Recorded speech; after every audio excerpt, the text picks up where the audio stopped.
splendid gold-hued foliage and flowers.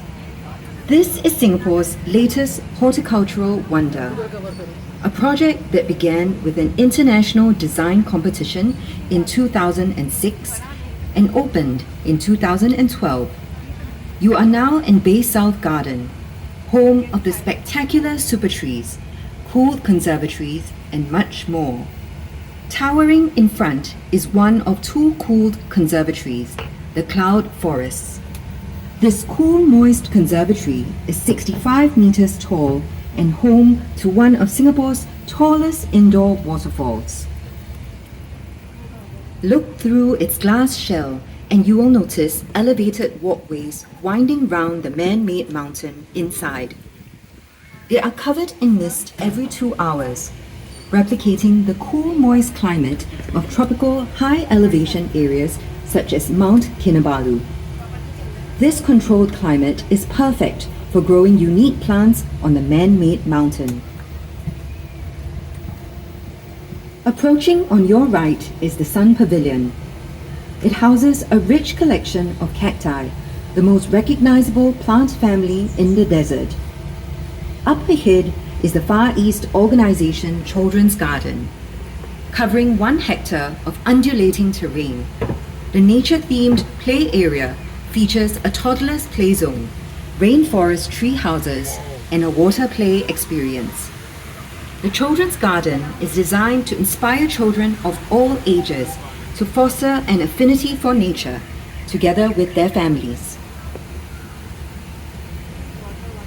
You are now entering the Waterfront Walk, which connects Bay South to Bay East via Marina Barrage behind you. Across Marina Reservoir, you will see Bay East, the second of 3 gardens of Gardens by the Bay.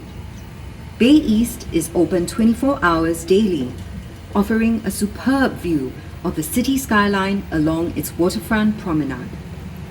Back here at Bay South, proudly fronting the Marina Reservoir, are its 2-star attractions, the Cloud Forest to your left and the Flower Dome up ahead. Marvels of architecture, their design is dictated by light. Look into the conservatories and you will see no pillars inside, as these cast shadows which limit plant growth. Instead, a grid shell is anchored by rows of external arches. This structure allows sunlight in any time of the day, which promotes plant photosynthesis. The giant grid shell supports thousands of glass panels. These panels are treated to maximize sunlight penetration while keeping the heat out.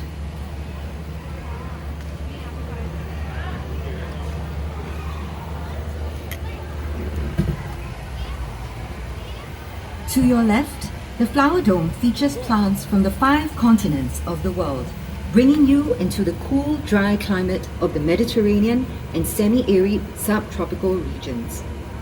The air inside is specially cooled and desiccated to match the climate these plants are native to, allowing them to thrive and burst into color. Some of the trees in the Flower Dome are remarkable specimens of nature, like the giant baobabs, also called overturned trees. The Mediterranean olive trees have survived a remarkably long passage of time. They are estimated to be about 1,000 years old.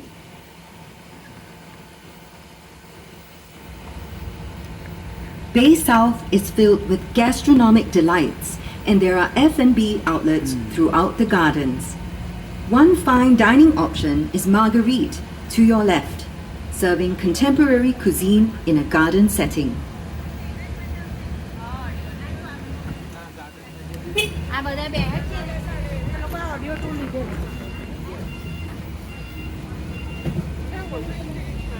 Also tucked away in this quiet corner is the Silver Garden, coming up ahead on your right. This rentable event space is named after the silvery colored plants growing on and around its 3 super trees. Look left into the distance ahead and you will notice another 3 super trees. Can you see a spout on top of one of them? Super trees have many functions, one of which is to expel hot air from the conservatories. We will visit more of them at the Supertree Grove later on our tour. Catch a glimpse of the Dragonfly Lake on the right. There is a 440-meter boardwalk beside to stroll or jog along. The Marina Reservoir and 2 lakes surround Bay South, providing irrigation for plants and a cool respite for visitors. The reed bed to your right acts as a natural eco-filter to cleanse water from rain runoff. The reeds help improve the lake's water quality by absorbing excess nitrogen and phosphorus.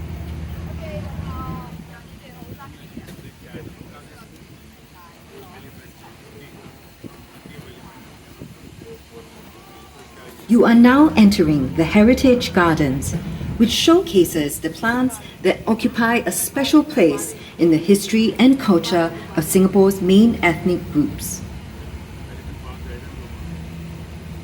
Welcome to the Indian Garden.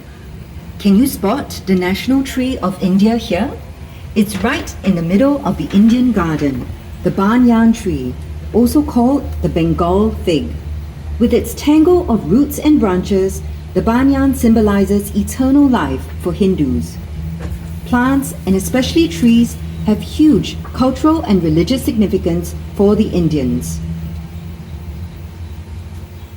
In front of you, a circular opening in the wall welcomes you into the Chinese garden.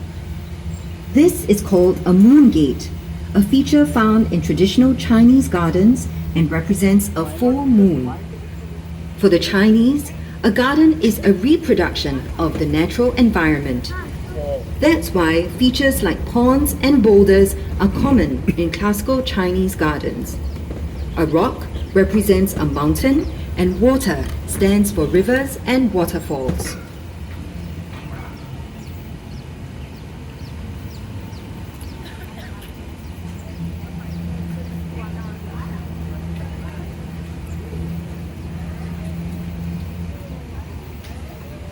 You are entering the Malay Garden, the third of the Heritage Gardens.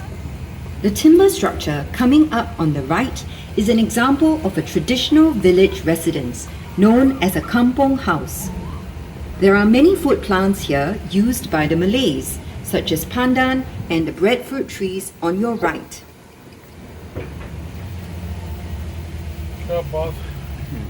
Check out the mighty super trees on the left. You will see the 22-meter-high OCBC Skyway suspended from the taller super trees. This aerial walkway offers a panoramic view of Bay South and the surrounding Marina Bay area. Vertical gardens of epiphytes and flowering climbers adorn the trunks of the super trees. At night, special light and sound effects turn the Supertree Grove into a spectacle not to be missed. The last of the Heritage Gardens is a horticultural representation of Singapore's colonial past. The frangipani, with its white flowers, were chosen to match the black and white houses of the early British planters in Singapore. Important cash crops they brought in the 1800s are featured here. To the right are the Brazilian rubber trees and the African oil palm. You are now leaving the Heritage Gardens, one of the 2 themed gardens at Bay South. We hope you have enjoyed learning about Singapore's culture and heritage through the plants you have just seen. You are approaching a stupendous white baby sculpture called Planet by British artist Mark Quinn. The sculpture's surroundings reflect the white theme of the colonial garden. It is the most significant of the many sculptures around the gardens, which include water buffaloes, horses, and dragonflies. You are now making your way into the meadow, a living green space in the heart of the new downtown. This is the largest gardens event venue in Singapore, able to accommodate 15,000 people. For better acoustics, you will notice that the concert space is shaped like a bowl. On days when there are no concerts, The meadow is a wide open space in the middle of the city for friends and family to come together, run around, or have a picnic. On the right is the Dragonfly Lake, part of the sustainable water system of the gardens.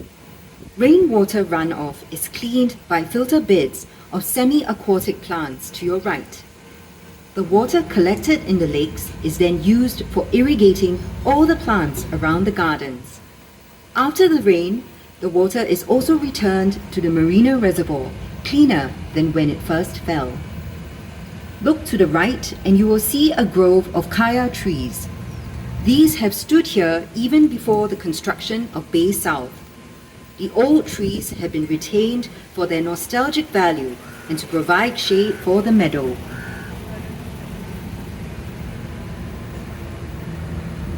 Singapore's location on the equator bestows upon it perpetual summer and high rainfall, and rich flora and fauna.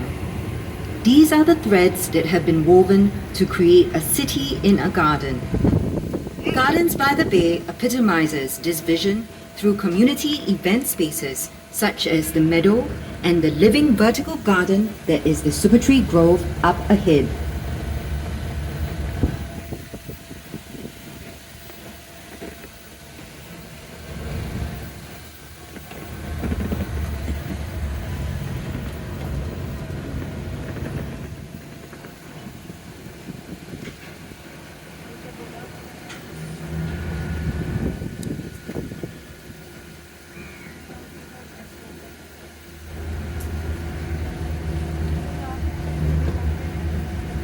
Behold the complex forest towering in front of you. This is the Supertree Grove, one of the distinctive icons of Bay South. Every Supertree is a vertical garden rising from 25 to 50 meters tall. These trees draw inspiration from the dominant trees of our rainforests that cannot grow to such heights in our urban environment. The tallest Supertree is as high as a 16-story building. These green giants perform the functions of rail trees, such as absorbing heat and harnessing solar energy via solar panels atop the canopies. This energy is sufficient to light up the trees at night. They also collect and store rainwater, which is used to irrigate the plants that grow on their trunks.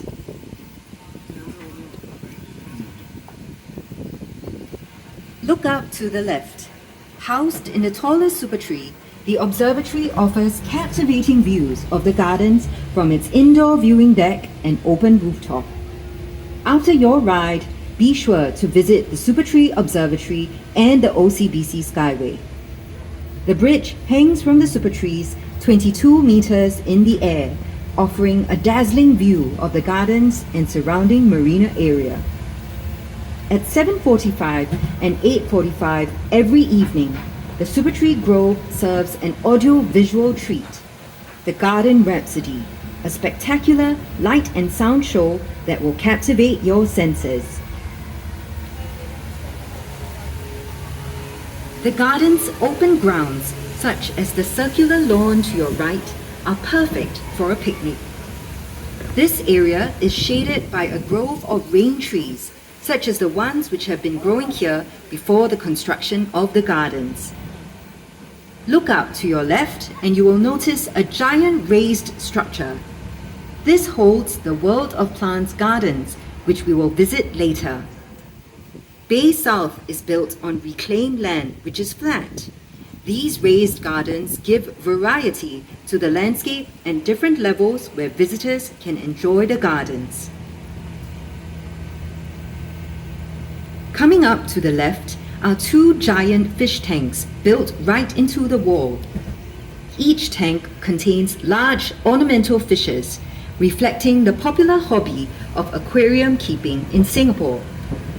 The main residents are the carnivorous arowana, which are native to the tropics. These long-lived fish are known for their fierce nature and reputed to bring good luck to their owners. Observe the palm trees coming up ahead, and you will spot something strange. Most palms have a single trunk, but instead, these mutated trees have two trunks, rarities in the plant world. You are now heading to the world of plants.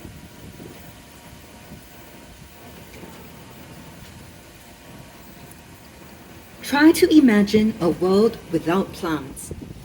It's impossible. Without plants, there would be no life on the planet. 6 gardens in the world of plants ahead of us focus on the role of plants in our ecosystem. Do you know which were the first plants that colonized the surface of the earth? In the Discovery Garden, you will learn how plant life began. Ferns and mosses were the first plants that appeared on land 500 million years ago. If you see what looks like tree trunks lying on the ground, they are actually petrified wood, ancient trees fossilized through time. The topiary sculptures in front depict the native animals of the rainforest, such as the orangutan, rhinoceros beetle, and hornbill. Topiary sculptures require constant pruning to maintain their form. These sculptures are made out of the curtain fig. The animals showcased here are closely linked to the flowering, fruiting, and dispersal of the fig. This is the Fruits and Flowers Garden. Pollinated flowers develop into fruits with seeds.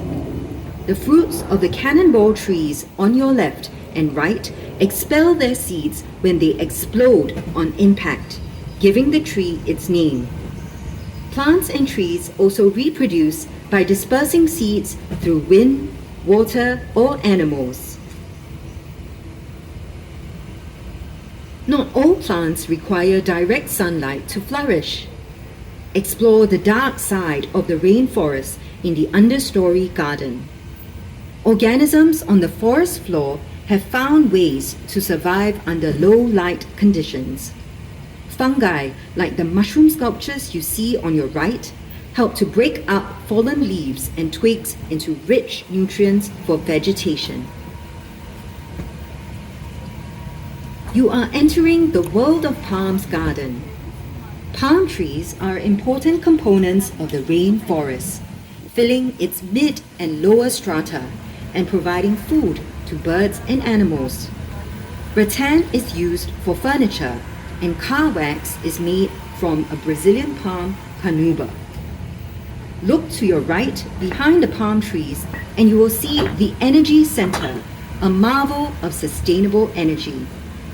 Tons of horticultural waste collected from parks every day is burned to power turbines that help to cool the flower dome and cloud forest.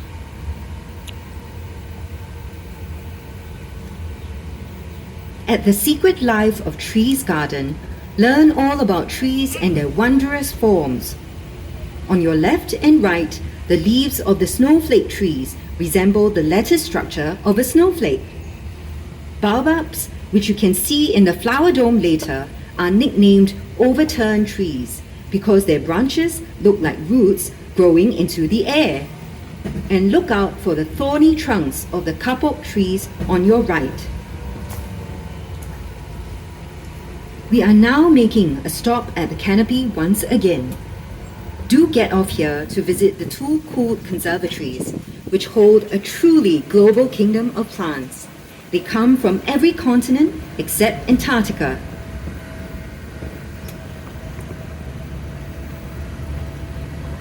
Are you guys riding here or you want to head back to the starting point? Starting point. Okay.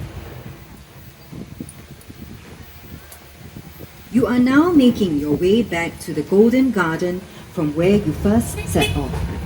There are many other garden exhibits to your left that you can visit on foot after your tour, such as the Sun Pavilion and Children's Garden. Check out the Big Fish Aquarium just beside it, which houses a giant freshwater fish, the arapaima. And Satay by the Bay is just a short walk away. Thank you for making the journey with us through this horticultural landmark. We hope you have enjoyed the stories behind these plants. As we are at the end of your journey, please take all your belongings with you. Thank you, and we hope you enjoy the rest of your time with us.